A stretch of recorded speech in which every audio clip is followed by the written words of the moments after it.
there's no sign, at least from the vantage point where I'm looking at, of Irish music dying. It seems to be, if anything, gathering in strength. This is witnessed by the fact that a lot of the musicians and a lot of the very, very good musicians nowadays are youngsters.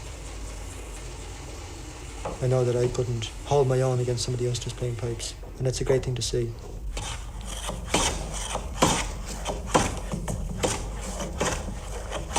Leatherwork was the first skill that Eugene taught me. The bags and the bellows have to be airtight, and that's the hard part. The timber we use for the bellows boards is elm. It's a lovely timber, and it's native. And it takes nails beautifully, where teak or mahogany tend to split. The weaving I've been doing for the pipe bags is a warp face weave. In other words, the warp shows and the weft doesn't. It's a good weave for the pipe bags because it is strong, for one thing, and it's nice looking, it's decorative. But more importantly, it keeps the bag from slipping under the piper's arm. Green is more or less a traditional color for piper's bags, so I've incorporated that with some other colors that I thought blended well.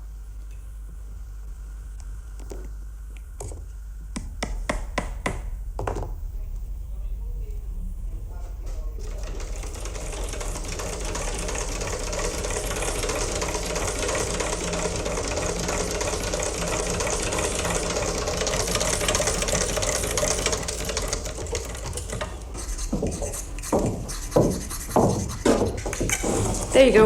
Lovely stuff. How's that look to you? That's mighty. It's airtight, is it? Perfect. I had a bit of trouble with this. Is that too long? Oh no, that'd be okay. nice. Cover that. Yeah. Don't cover anywhere then. Great. And in the pot. Yeah, it'll be about 20 minutes. Thanks.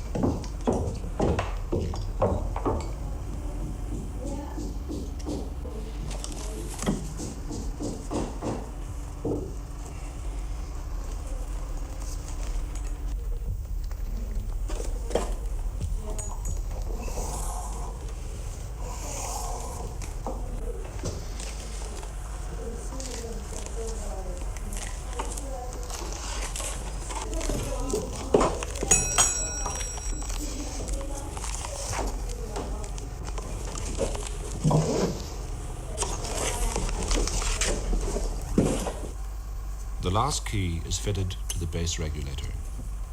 Soon it will be time to bring all the component parts together. It takes Eugene and Jody a whole month to complete a full set of pipes. This brass tube will be firmly screwed to the side of the stock with a gasket in between. Regulators enable the piper to play chords, particularly important for the playing of slow airs. They have a double reed on a conical bore, just like the chanter.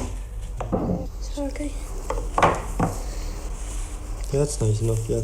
Top there, you want to cut it a little bit more square across. You get something. Like history and folklore, music too was once passed down from generation to generation.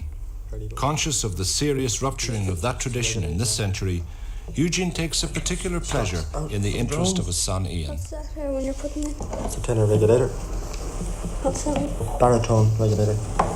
And then the awkward one is the bass. Getting that on and having it lined up properly on the stock. So eye it up and see if it's okay. They have to be right so your wrists hit the keys nicely. All level? All level, yeah. And you can hit them with your hands to play chords.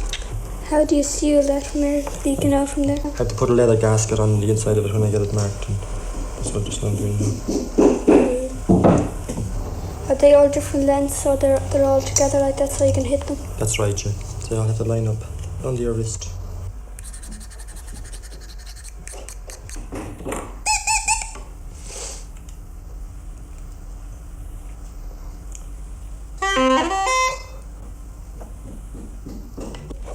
The Uilleann pipes are basically a parlour instrument. They were developed to be played indoors and are generally played in a sitting position, although in the past pipers have used a gadget called a piper's crutch so that they could play in the streets and collect money. So from the middle 18th century to the present day, pipe makers have experimented with different bores and different hole sizes and different hole spacings in an attempt to change the tone colour and the music of the Uilleann pipes.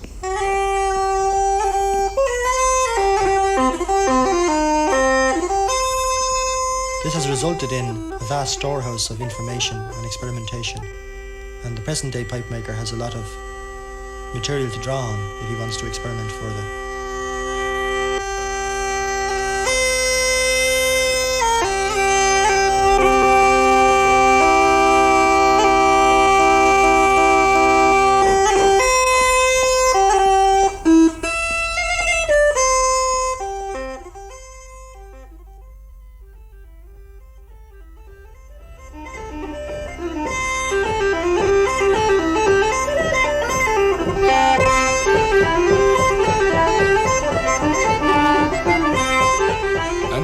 Eugene Lamb, craftsman and artisan, becomes musician. To some ears, this wild cacophony of sounds can be a fundamental and emotional experience. It is the music that comes out of the air and the fields and the people who live in its imaginative environment.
Music is, in my opinion, just one facet of human expression, but a very important one. Traditional music in particular, I believe to be a precious heritage akin to our language.